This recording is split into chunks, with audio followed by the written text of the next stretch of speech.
जय माता दी। आइए सुनते हैं ग्यारस माता की यह कथा। एक बार एक राज्य में एक राजा रहा करता था। राजा बहुत ही बुद्धिमान और बलशाली था। राजा सदैव अपनी प्रजा का बहुत अच्छे से ध्यान रखता था। प्रजा भी अपने राजा को बहुत पसंद करती थी। राजा की दो बेटियां थी। राजा अपनी दोनों बेटियों से बहुत प्रेम करता था।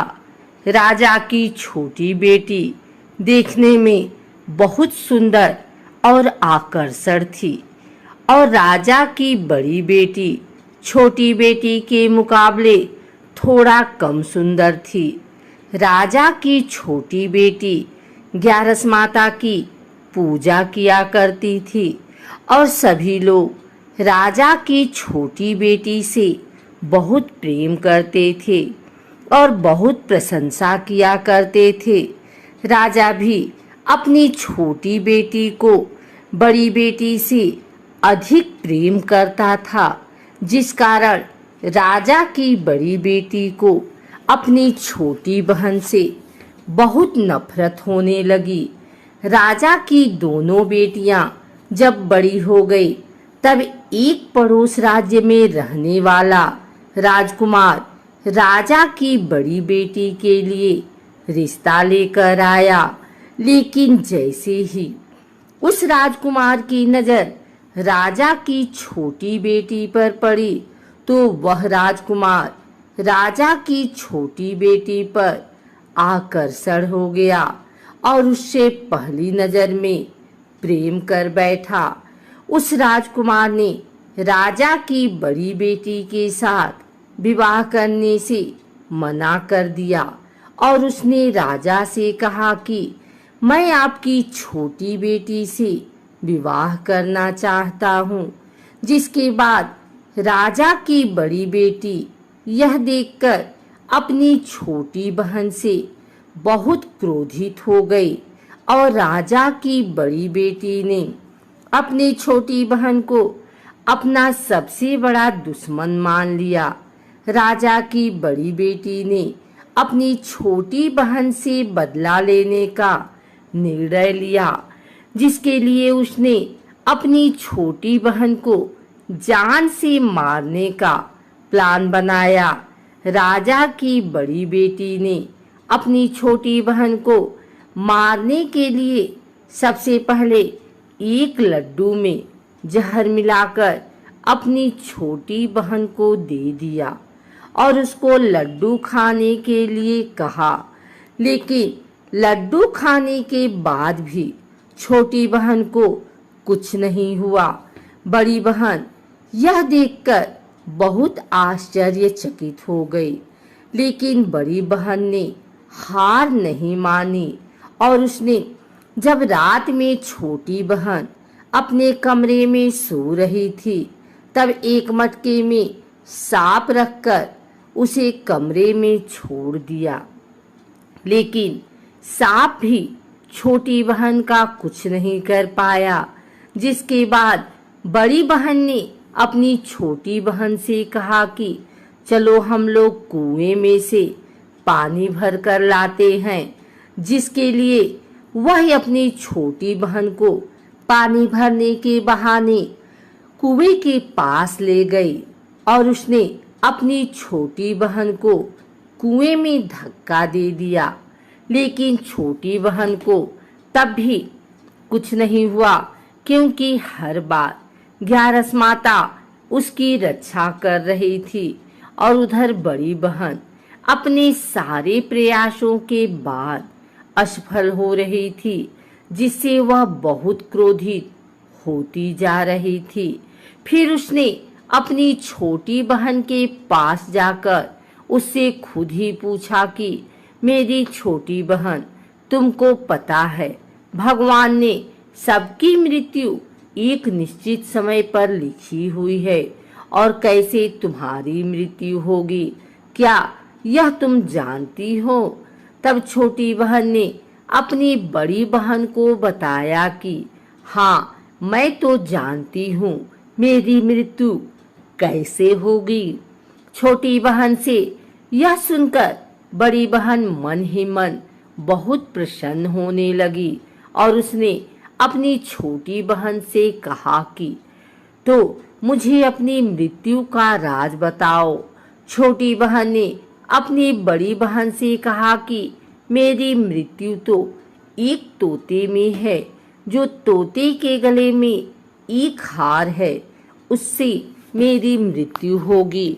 जब तक कोई भी व्यक्ति तोते को मारकर वह हार अपने गले में पहनेगा तो मैं मूर्छित हो जाऊंगी, और जैसे ही उस हार को अपने गले से उतारेगा तो मैं वापस से जीवित हो जाऊंगी। अपनी छोटी बहन की मृत्यु का राज जानकर बड़ी बहन बहुत ही खुश हो गई और उसने अपनी छोटी बहन को मारने के लिए उसके पालतू तोते को ढूंढना शुरू कर दिया। और छोटी बहन को इस बात का आभास हो गया था कि कोई उसकी जान लेना चाहता है, जिसके लिए वह अपने पिताजी के पास गई और उसने अपने पिताजी से कहा कि पिताजी, मेरी मृत्यु के बाद आप मुझे जलाइएगा मत, बल्कि आप मुझे अपनी पुरानी वाली हवेली में एक पलंग में लिटाकर छोड़ दीजिएगा। अपनी छोटी लड़की की यह बात सुनकर राजा बहुत आश्चर्यचकित हुए। राजा ने अपनी छोटी बेटी से पूछा, बेटी, तुम यह क्या कह रही हो? तब राजा की छोटी बेटी ने बताया, पिताजी, समय किसी के लिए नहीं रुका है, कब क्या हो जाए किसी को कुछ पता नहीं है। और फिर राजा ने अपनी छोटी बेटी से कहा कि तुम ऐसी बातें क्यों कर रही हो? 2-3 दिन में तो तुम्हारा विवाह है। लेकिन छोटी बेटी ने अपने पिताजी को ऐसा करने पर मजबूर कर दिया और उनसे वचन ले लिया। राजा ने भी अपनी छोटी बेटी की बात स्वीकार कर ली और 2-3 दिनों के बाद जब शादी का समय आया तब राजकुमार बारात लेकर राजा के घर आया और राजकुमार और राजा की छोटी बेटी का विवाह शुरू हो गया। जैसे ही राजा की छोटी बेटी राजकुमार के साथ फेरे लेना शुरू करती है, उसकी बड़ी बहन अपनी छोटी बहन के कमरे में जाकर उसके तोते को पकड़ लेती है और उसको जान से मार देती है। तोते के गले में जो हार था उसको अपने गले में धारण कर लेती है। जैसे ही बड़ी बहन उस हार को अपने गले में धारण करती है, उधर छोटी बहन 3.5 ही फेरे ले पाती है और वहीं पर बेहोश होकर गिर जाती है। जिसके बाद राजा ने बड़े दर्द हकीमों को बुलाया और अपनी छोटी बेटी का इलाज करने के लिए कहा। राजा की बात सुनकर वैद्य ने छोटी बेटी को जब चेक किया तो राजा को बताया कि आपकी छोटी बेटी ना तो जीवित है और ना ही मरी हुई है। यह मैं ऐसा पहली बार देख रहा हूँ। राजा ने वैद्य और हकीम को यह बात बाहर बताने से मना कर दिया और उनको कहा कि अगर तुमने यह बात किसी को बाहर बताई तो हम तुम्हें फांसी दे देंगे। राजा ने अपनी छोटी बेटी को पुराने महल में ले जाकर एक पलंग पर लिटा दिया और वहां पर कुछ सैनिकों को तैनात कर दिया। वापस अपने महल पर आ गया। राजा की बड़ी बेटी अपने पिताजी के पास आई और कहने लगी कि पिताजी, अगर यह शादी संपन्न नहीं हुई तो आपकी इज्जत का क्या होगा? आप कहें तो मैं आपकी इज्जत बचाने के लिए राजकुमार से शादी करने के लिए तैयार हूँ। जिसके बाद राजा ने अपनी बड़ी बेटी की बात मान ली और राजा ने बड़ी बेटी को छोटी बेटी के कपड़े पहनाकर मंडप पर भेज दिया। लेकिन राजकुमार यह जान गया कि राजा की छोटी बेटी नहीं है, बल्कि यह राजा की बड़ी बेटी है। लेकिन जब राजकुमार ने शादी करने से मना किया तो सभी लोगों ने राजकुमार को विवश करके राजा की बड़ी बेटी से बचे हुए फेरों को संपन्न करा दिया और विवाह करवा दिया। जिसके बाद राजकुमार राजा की बड़ी बेटी को अपने महल ले गया। राजकुमार राजा की बड़ी बेटी से ना तो बात करता था, न ही उसको पसंद करता था और ना ही उसके आसपास भटकता था।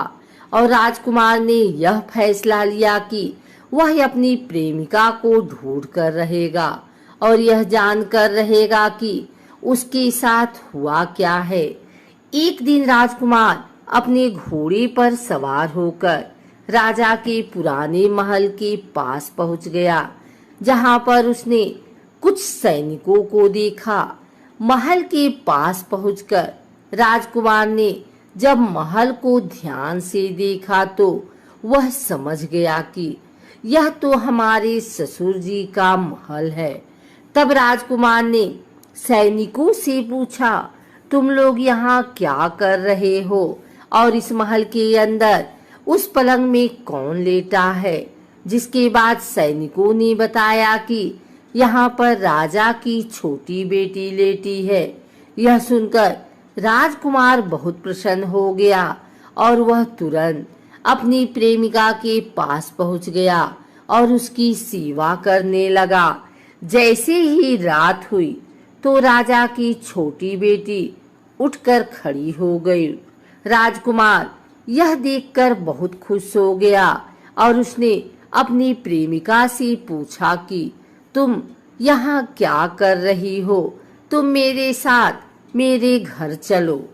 राजा की छोटी बेटी ने राजकुमार को सारी बातें बता दी कि मेरी जान एक तोते में बसी थी और मैंने यह बात सिर्फ अपनी बड़ी बहन को बताया था और मुझे पता है कि उसने ही मुझे मारने का प्रयास किया है। उसके पास एक हार है जिसको वह सुबह पहन लेती है और रात को उतार देती है। जब तक वह हार को पहन ले रहती है तब तक मैं मूर्छित रहती हूँ और जैसे ही वह हार को उतार देती है तो मैं जीवित हो जाती हूँ। और जब तक मेरी बड़ी बहन के पास वह हार है तब तक मैं ऐसे ही जीवित और मूर्छित होती रहूंगी। अगर मेरी बड़ी बहन के पास जो हार वह मेरे हाथ लग जाए तो मैं हमेशा के लिए जीवित हो जाऊंगी।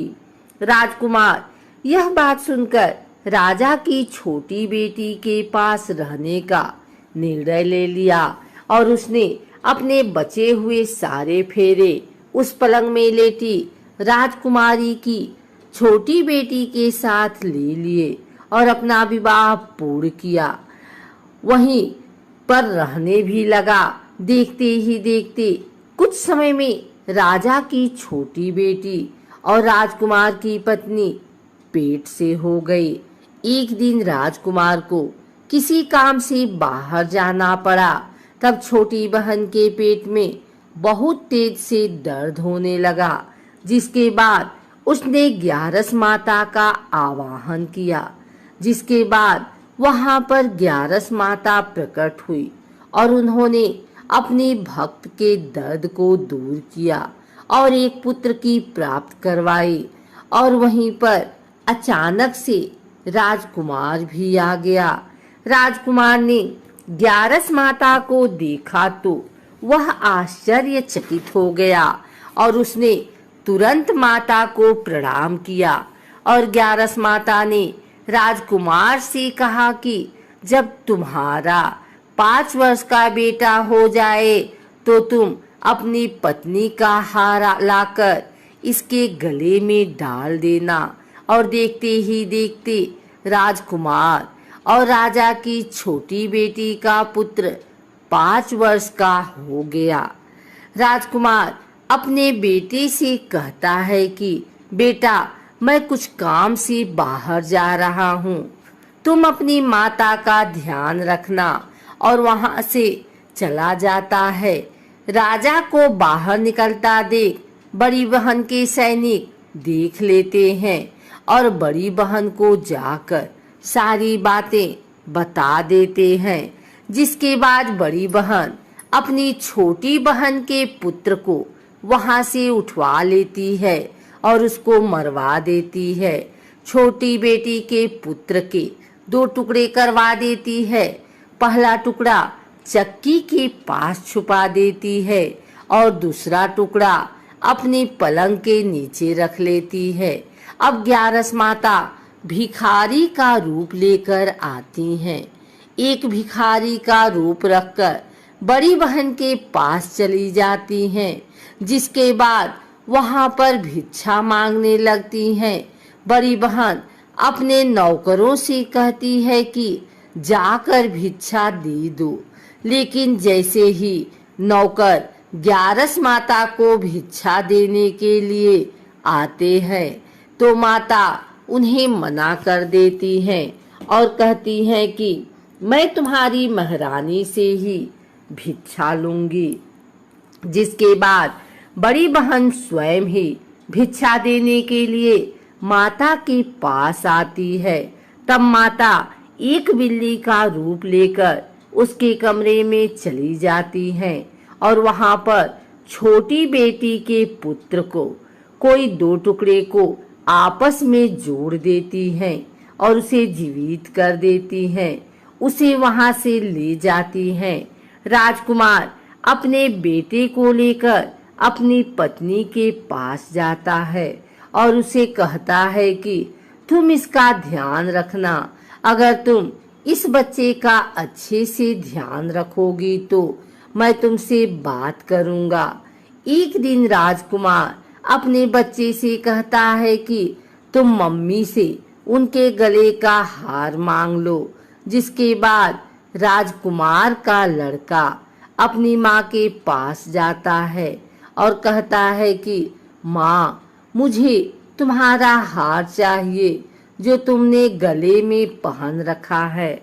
यह सुनकर पहले तो बड़ी बहन बहुत क्रोधित होती है, पर उसको यह याद आता है कि राजकुमार ने कहा था कि अगर मैं इस बच्चे का ध्यान अच्छे से रखूंगी तो वह मुझसे बात करेंगे।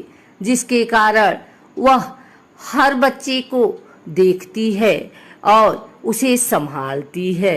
वह तुरंत हार को ले जाकर अपने पिताजी को दे देता है और तभी राजकुमार अपने बेटे को लेकर वहां से जाने लगता है और अपनी पत्नी से कहता है कि तुम हमारे लिए खाना बनाकर रखना, मैं शाम को आकर तुम्हारे साथ खाना खाऊंगा। और वह अपने बेटे को लेकर वहां से चला जाता है। जिसके बाद वह राजा के पास जाता है और उनको सारी बातें बता देता है।